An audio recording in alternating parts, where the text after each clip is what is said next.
ಈಗ ನಮ್ಮಲ್ಲಿ ಒಂದು ವೆಲ್ಫೇರ್ ಸ್ಕೀಮ್ ಅಂತ ಇದೆ. ಸಾಕಷ್ಟು ಮಂದಿಗೆ ಅದು ಏನು ವೆಲ್ಫೇರ್ ಸ್ಕೀಮ್ ಅಂದರೆ ಯಾವ ಥರ ವರ್ಕ್ ಆಗುತ್ತೆ ಏನು ಅಂತಲೂ ಗೊತ್ತಿಲ್ಲ.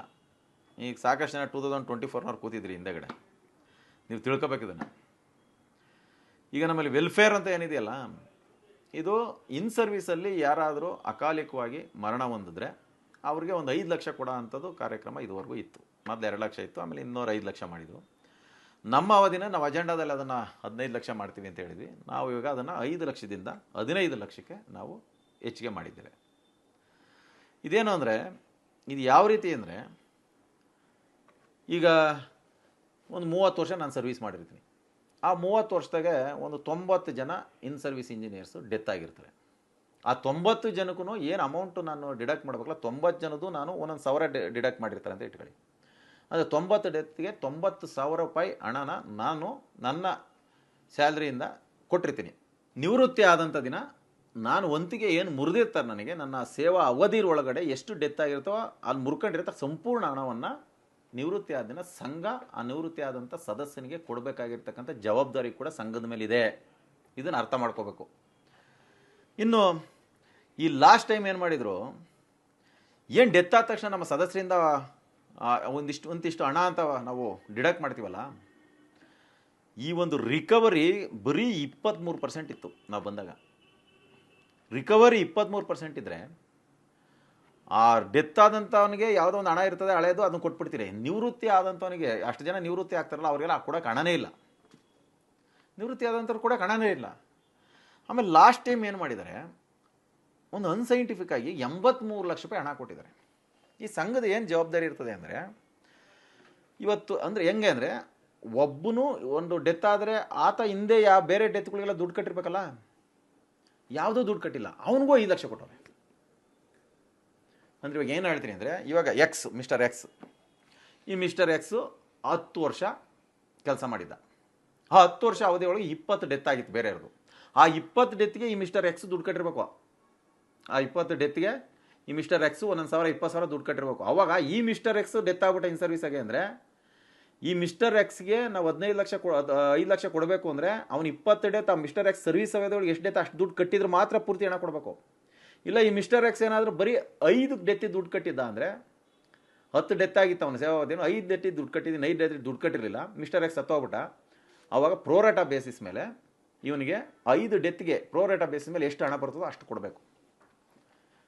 ಇದನ್ನು ಫೈನಾನ್ಷಿಯಲ್ ಡಿಸಿಪ್ಲೈನ್ ಅಂತ ಕರೀತಾರೆ. ಇದನ್ನೇನು ಮಾಡಿಲ್ಲ. ಆ ಮಿಸ್ಟರ್ ಎಕ್ಸ್ ಸತ್ತೋದ, ಈ ಮಿಸ್ಟರ್ ಎಕ್ಸ್ ಒಂದೂ ದುಡ್ಡು ಕಟ್ಟಿರಲಿಲ್ಲ, ಈತನಿಗೂ 5 ಲಕ್ಷ ಕೊಟ್ಟರು. ಇದೇ ಥರನ 83 ಲಕ್ಷ ಹಣನ ಎಕ್ಸ್ಟ್ರಾ ಕೊಟ್ಟರು. ಕೇಳಿದ್ರೆ ಹ್ಯುಮ್ಯಾನಿಟಿ ಗ್ರೌಂಡ್ ಅಂತಾರೆ. ಅಫ್ಕೋರ್ಸ್ ಅಪ್ಪ, ಹ್ಯುಮ್ಯಾನಿಟಿ ಗ್ರೌಂಡ್ ನಿಮ್ಗೆ ಇದ್ದಿರೆ, ಮೊದಲನೇ ಡೆತ್ ಆಯ್ತಲ್ಲ, ಆ ಮೊದಲನೇ ಡೆತ್ತಲ್ಲೇ ಆ ಮಿಸ್ಟರ್ ಎಕ್ಸ್ ಸತ್ತೋಗ್ಬಿಟ್ನಲ್ಲ ಮೊದಲನೇ ಡೆತ್ತಲ್ಲಿ, ಆ ಮೊದಲನೇ ಡೆತ್ತಲ್ಲಿ ಆ ಮಿಸ್ಟರ್ ಎಕ್ಸ್ ಸತ್ತಾಗ ಆ ಮಿಸ್ಟರ್ ಎಕ್ಸ್ ₹1 ದುಡ್ಡು ಕಟ್ಟಿರಲಿಲ್ಲ, ಹಳೆ ಡೆತ್ಗಳಿಗೆಲ್ಲ ಅವನು ಸೇವಾವಧಿ ಒಳಗೆ. ಆವಾಗ ಆ ಮಿಸ್ಟರ್ ಎಕ್ಸ್ಗೆ ಬೇಕಾದ್ರೆ 5 ಲಕ್ಷ ಕೊಡಿ, ಅದನ್ನು CEC ಒಳಗೆ ಬೇರೆ ದುಡ್ಡು ಕಡಿ, ಬೇರೆ ಹ್ಯುಮ್ಯಾನಿಟಿ ಗ್ರೌಂಡ್ಸಲ್ಲಿ. ಆ ಮಿಸ್ಟರ್ ಎಕ್ಸ್ ಸತ್ತವತ್ತಿಗೆ ವೆಲ್ಫೇರ್ ಫಂಡ್ ದುಡ್ಡು ಕಟ್ಟದವತ್ತಿಗೆ ಆ ಮಿಸ್ಟರ್ ಎಕ್ಸ್ಗೆ ₹1 ದುಡ್ಡು ಬಂದಿಲ್ಲ ಅನ್ನೋದನ್ನ ನೀವು ಸಂಘದ ಸದಸ್ಯರಿಗೆ ತಿಳಿಸಿ, ಸಂಘದ ಸದಸ್ಯರಲ್ಲಿ ಅವೇರ್ನೆಸ್ ಕ್ರಿಯೇಟ್ ಮಾಡಿ, ನೀವು ಕಂಪಲ್ಸರಿ ವಂತಿಕೆಯನ್ನು ಕಟ್ ಮಾಡೋ ಜವಾಬ್ದಾರಿ ನಿಮ್ದಿತ್ತು. ನೀವು ಆ ಫಸ್ಟ್ನೇ ಡೆತ್ತಲ್ಲೇ ನೀವು ಎಚ್ಚರಿಸ್ಕೋಬೇಕಾಗಿತ್ತು. ಸಂಘದ ಸದಸ್ಯರಿಗೆ ಅವೇರ್ನೆಸ್ ಪ್ರೋಗ್ರಾಮ್ ಮಾಡಿ, ಅವೇರ್ನೆಸ್ ಕ್ರಿಯೇಟ್ ಮಾಡಿ ಕಟ್ಟಂಗೆ ಮಾಡಬೇಕಾಗಿತ್ತು. ಅವ್ರನ್ನ ನೋಡಿ, ನಾಳೆ ಯಾರಾದರೂ ಸತ್ತೋಗ್ಬಿಟ್ರೆ ನಿಮ್ಗೆ ₹1 ದುಡ್ಡು ಬರಲ್ಲ ಅನ್ನೋದನ್ನ ತಿಳಿ ಹೇಳಬೇಕಾಗಿತ್ತು. ಅದನ್ನು ಏನೂ ಮಾಡಲಿಲ್ಲ ನೀವು. ಸತ್ತೋದರ 5 ಲಕ್ಷ ಚೆಕ್ ಬರ್ದು ಕೊಟ್ಟರು. ಅವನು 5 ಡೆತ್ ಕಟ್ಟಿದ್ರೆ 2.5 ಲಕ್ಷ ಕೊಡಬೇಕಾಗಿತ್ತು. 50% ದುಡ್ಡು ಕಟ್ಟಿ ರಿಕವರಿ ಆಗಿದ್ರೆ ಅವ್ನಿಗೆ 2.5 ಅವನಿಗೂ 5 ಲಕ್ಷ ಕೊಟ್ರಿ. ನಾಳೆ ದಿವಸ ನಿವೃತ್ತ ಇಂಜಿನಿಯರ್ ಬಂದ್ಬಿಟ್ಟು ನನಗೆ ದುಡ್ಡು ಕೊಟ್ಟಿಲ್ಲ ಅಂತ ಕೇಸ್ ಹೋದರೆ ಯಾರು ಹೊಣೆ ಇದಕ್ಕೆ? ನಾಳೆ ಅವ್ನು ರಿಕ್ವೆಷನ್ ಲೆಟರ್ ಕೊಡ್ತಾನೆ, ನಾವು ಕೊಡಲ್ಲ, ಕೋರ್ಟ್ಗೆ ಹಾಕ್ತಾನೆ. ಬೈಲಾದಲ್ಲಿದೆ, ಇದು ಸಪ್ರೇಟ್ ಬೈಲಾ ಇದೆ, ಅದರಲ್ಲಿದೆ ಕೊಡಬೇಕು ಅಂತ. ಚೇರ್ಮನ್ DT ಕಮಿಟಿ, ಬೇರೆ ಕಮಿಟಿ ಇದೆ. ಅವರೇನೋ ಕೋರ್ಟ್ಗೆ ಹೋದ ಅಂದರೆ ಎಲ್ಲಿಂದ ತಂದು ಕೊಡ್ತೀರಾ? ವರ್ಷ ಎಷ್ಟು ಜನ ನಮ್ಮ ಸದಸ್ಯರು ನಿವೃತ್ತರಾಗ್ತಾರೆ? ಒಂದು 100 ಜನ ನಿವೃತ್ತರಾಗ್ತಾರೆ ಅಂತ ಅಂದರೆ, ಒಬ್ಬೊಬ್ರಿಗೆ 1 ಲಕ್ಷ ಕೊಡಬೇಕು ಅಂದರೆ ಎಷ್ಟು ದುಡ್ಡು ಕೊಡಬೇಕು? ಇಲ್ಲ ಒಂದು 55,000 ಕೊಡಬೇಕು ಅಂದರೆ ಎಷ್ಟು ಕೊಡಬೇಕು? ನೀವು ಯಾವ ಫೈನಾನ್ಷಿಯಲ್ ಡಿಸಿಪ್ಲಿನ್ ಇಟ್ಕೊಂಡಿದ್ದೀರಿ? ನಿಮ್ಮ ಪೀರಿಯಡ್ ಸಾಕಷ್ಟು ನಿವೃತ್ತ ಜನ ಕೊಟ್ಟೇ ಇಲ್ಲ, ನಿವೃತ್ತ ಇಂಜಿನಿಯರ್ಗಳಿಗೆ. ಕೆಲವು ನಿವೃತ್ತ ಇಂಜಿನಿಯರಿಂಗ್ ನನಗೆ ಬರುತ್ತೆ ಅನ್ನೋದು ಗೊತ್ತಿಲ್ಲ, ಬಟ್ ಗೊತ್ತಾಗ್ತದೆ. ಇವಾಗ ನಾವೆಲ್ಲ ಹೇಳ್ತಾ ಇದ್ದೀವಿ ಎಲ್ಲರೂ ನಿಮಗೆ ಬರುತ್ತೆ ಅಂತ. ಇವಾಗ ನೋಡಿ ಇಲ್ಲೇ ಹೇಳಿದೆ, ಎಲ್ಲರಿಗೂ ಗೊತ್ತಾಗ್ತದೆ ಇದು. ಇದನ್ನು ಹಳ್ಳ ಹಿಡಿಸಿದ್ರಲ್ಲ, ಹದಿಗೆಡಿಸಿ ಹಳ್ಳ ಹಿಡಿಸಿದ್ರಲ್ಲ, ಆ ರಿಕವರಿ ಬರೀ 23%. ₹83,00,000 ಸುಮ್ಮನೆ ಬೈಲ ಮೀರಿ ಏನು ಇಲ್ದಲೇನೋ ಕೊಟ್ಟು ಒಂದು ಫೈನಾನ್ಷಿಯಲ್ ಡಿಸಿಪ್ಲೈನ್ ಅನ್ನೋದೇ ಹಾಳು ಮಾಡಿದ್ರಲ್ಲ. ಅದನ್ನು ಈಗ ಕಂಪಲ್ಸರಿ ಡಿಡಕ್ಷನ್ OM ಹಾಕ್ಸಿ ಪ್ರತಿಯೊಂದು ಡಿವಿಷನ್ AOಗೂ ಪರ್ಸ್ನಲ್ಲಾಗಿ ಮಾತಾಡಿ, ಪ್ರತಿಯೊಂದು ಡಿವಿಷನ್ AOಗೂ ಪರ್ಸ್ನಲ್ಲಾಗಿ ಮಾತಾಡಿ ನಾವು ಇವತ್ತು ಆ ಡಿಡಕ್ಷನ್ನ 98% ಮಾಡಿದ್ದೀವಿ. ರಿಕವರಿ ಎಫಿಷಿಯನ್ಸಿನ 98%. ಇನ್ನೊಂದು 2% ಅದೆಲ್ಲ ಗುಲ್ಬರ್ಗ ಆ ಕಡೆ ಎಲ್ಲ ಬರಬೇಕು, ಒಂದು 2 ಡಿವಿಷನ್ ಅವ್ರಿಗೂ ಮಾತಾಡಿದ್ವಿ. ಅದು ಏನು ಯಾರನ್ನ AOಗಳಿಗೆ ಕೇಳಿದರೆ ಯಾಕೆ ಮಾಡಬೇಕು ಸದಸ್ಯರು ಹೆಂಗೆ ಗೊತ್ತಾಗುತ್ತೆ ನಮಗೆ? ಅರೇ ಇದು ಸರ್ಕ್ಯುಲರ್ ಅಮ್ಮ, ಇದು ಕಾರ್ಪೊರೇಟ್ ಆಫೀಸ್ನವರು ಕಳಿಸಿರೋದು, ಅಡ್ಮಿನ್ ಡೈರೆಕ್ಟ್ರಿ AR ಅವ್ರು ಕಳಿಸಿರೋದು, ಅವ್ರು ಫಾಲೋ ಮಾಡ್ಬೇಕು. ಸದಸ್ಯನೇ ಇಲ್ವಾ ಅಂತ ನೀನು ಕರಿ, ಅವ್ನು ಸದಸ್ಯನೇ ಇಲ್ವಾ ಅಂತ ಒಂದು ಸರ್ಟಿಫಿಕೇಟ್ ತಗ ಅಂತೇಳಿ ನಾವು ಅವರು 6 ಗಂಟೆ ಉತ್ತರಕ್ಕೆಲ್ಲ ಒಂದು ಸ್ವಲ್ಪ ನಾವು 6 ಗಂಟೆಗೆ ಆನ್ಸರ್ ಮಾಡಿ ಕಂಪಲ್ಸರಿ ಡಿಡಕ್ಷನ್ ಮಾಡಂಗೆ ಮಾಡಿ ಆ ರಿಕವರಿನ 98.3% 4% ಮಾಡಿದ್ದೀವಿ. ಇವತ್ತು ನಿವೃತ್ತ ಇಂಜಿನಿಯರ್ಗಳಿಗೂ ಕೂಡ ಕಾಲಕ್ಕೆ ಸರಿಯಾಗಿ ಹಣವನ್ನು ಕೊಡೋ ಅಂಥ ಕೆಲಸ ಮಾಡಿದ್ದೀವಿ.